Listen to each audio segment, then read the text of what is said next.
Look நல்லா இருந்துச்சு, புதுசா டிஃப்ரெண்டா இருந்துச்சு. ரொம்ப நைஸ் மேம். செம்மையா இருக்கு. இந்த சாரி லுக் எனக்கு ரொம்ப பிடிச்சிருக்கு. Very very nice ma'am. So நானும் மேக்கப்லாம் நிறைய பண்ணியிருக்கேன், ஆனால் இந்த அளவுக்குலாம் இல்லை. லோட்டஸ் எல்லாம் நீங்கள் வச்சு ரொம்ப டிஃப்ரெண்டாக இருந்துச்சு. ஐ மேக்கப் தான் ரொம்ப ரொம்ப சூப்பராக இருந்துச்சு. மேக்கப்ல எனக்கு ரொம்ப பிடிச்சது ஐ லுக் தான் ரொம்ப பிடிச்சிருந்துச்சு. கட் க்ரீஸ் வந்துட்டு எப்படி டிஃப்ரெண்ட்டாக பண்ணோன்றதை இன்னைக்கு நான் கற்றுக்கிட்டேன்.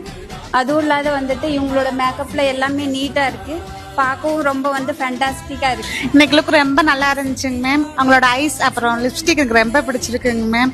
அவங்க கலருக்கு கரெக்டாக எல்லாம் மேட்சாக இருக்குங்க மேம். ரொம்ப பிடிச்சிருக்குங்க மேம்.